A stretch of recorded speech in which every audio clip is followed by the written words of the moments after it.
Hey guys, I'm Colwen back with another Transformers video, and today I've got Transformers Dark of the Moon Guzzle. He turns into a nice representation of the A1 Abrams tank, which is really cool. Tanks usually only have about 4 or 5 people inside them. There's usually the driver up front, a gunner, a commander, and maybe somebody else. So yeah, these things, even though they're really big and bulky, all the engines and stuff are all back in here, and there's a whole lot of mechanisms and stuff inside them, and tanks are cramped. So this Guzzle here on the bottom, you see, yeah, there's everything down there, but he's a tank. You're not really gonna be flipping him over too much. Unfortunately, with this mold, it is stuck in place because of the transformation, and I'll get into that in a moment.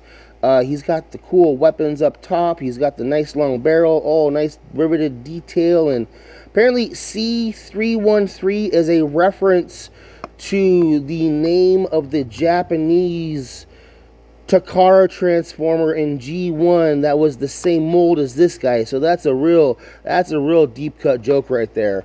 Let's bring in Film Noir Spider-Man. Like that. Okay, there we go. Let's bring in Soda Can. We've got Hubcap. We've got Scourge. And yeah, Cyberverse does not scale at all really well with anything else. You know, he doesn't even scale well with Hubcap here. Let's bring in the Car Guys. And because I think they look good together, I want to bring in Flak and Jacket here.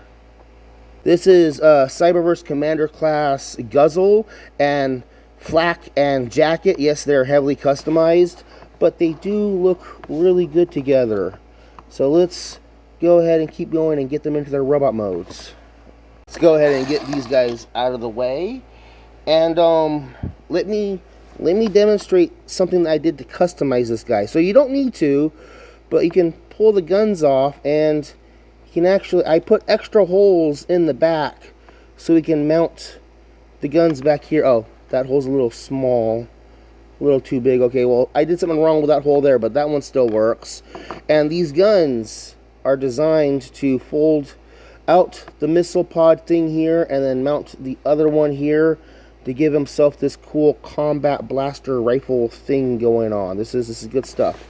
So, I customized him by, this involves a lot of part forming, unfortunately, but in the end it's really worth it, because I'm going to open things up and we're going to pop the turrets off at their elbows, okay? And originally this section right here was a lot wider, and so I went in there with a Dremel and I carved it all out so that I can put those upper arm pieces down inside. And now that those pieces are out of the way, I can reattach the turret on either side. And there we go. I now have a fully swivelable tank turret in the vehicle mode, which is really cool to have. Now, yeah, I end up exposing the back end there, but really, if you're doing action scenes and whatnot, it's absolutely worth being able to, and because the swivel's there, but only for transformation. It kind of sucks. Speaking of transformation, let's go ahead and get into that. So again, we're gonna have to parts form him to take his arms back off, put those off to the side. Normally, show you here. Let me bring those back up. Close that back up. And can I reattach them? No, I can't do that way. Okay.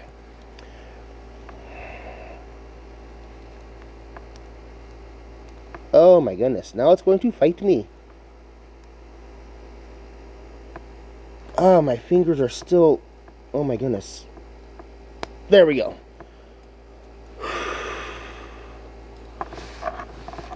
Lost my job. They decided they didn't want me at the welding company. I'll talk about that in more detail in another video. But okay, so we've got the arms reattached and re-put back into place so we can properly transform him. Now, Unfortunately, his armor plating doesn't always want to stick together very well, but that does help when you're ready to transform him, because you're going to come down here to this middle part and untab this panel on either side. I like how they have all the weird wiring detail and stuff in there. I miss when they did that. You're going to break the turret apart and then hinge the shoulders down at either ends.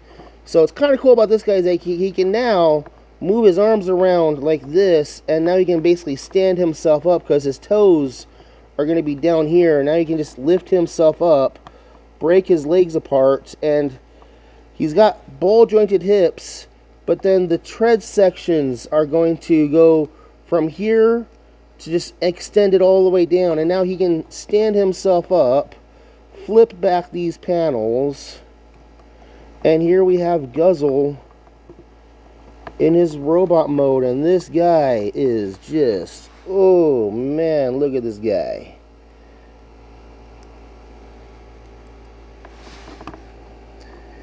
You can have the turret over his shoulder, or we can bring it down on the back there.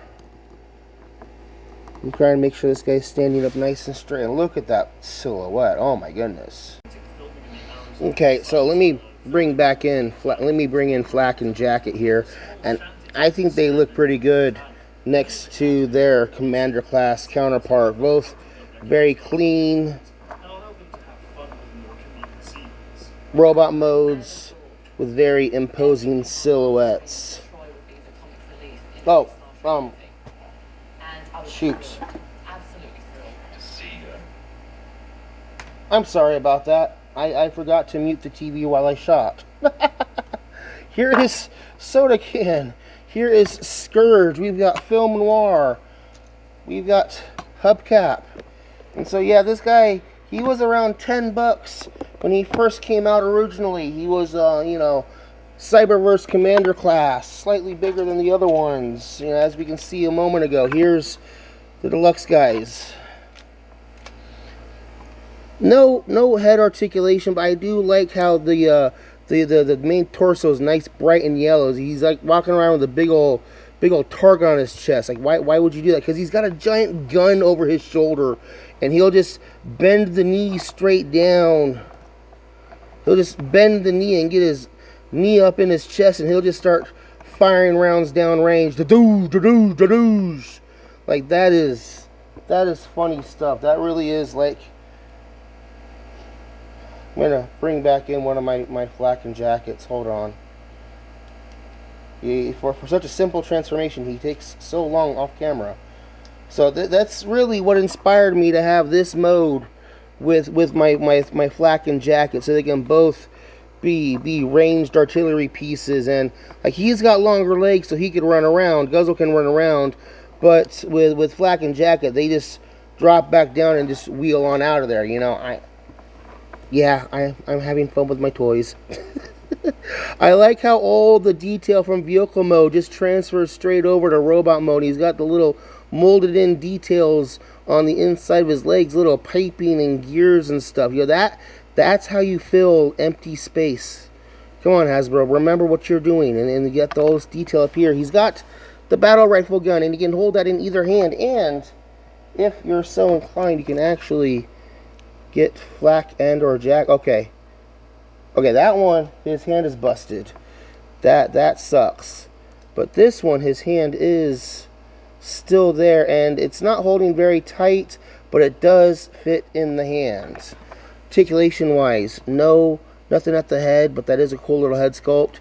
He's got an up and down hinge. He's got a ball jointed shoulder.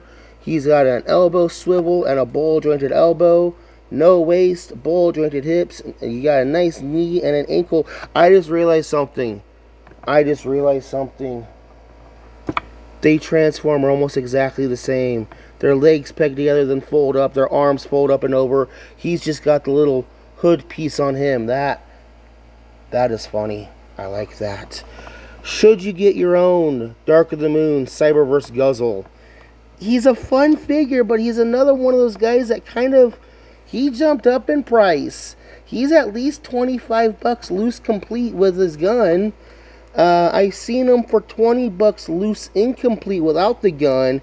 And he's like 50, 60 bucks in his box. Like, wow. Great figure. I'm glad I have mine. Very recommended. But can you swallow the price on him? There's better stuff to get. Go get out and get a deluxe legacy figure for $20, $25. You know what I mean? I think you can still get Braun here for $20, $25. And yes, I'm planning to do something with him. I'm Colwen. This has been Transformers Cyberverse Guzzle. Great all-around figure. Highly recommended. But it's another, can you swallow the price? Thank you guys for watching. Bye-bye.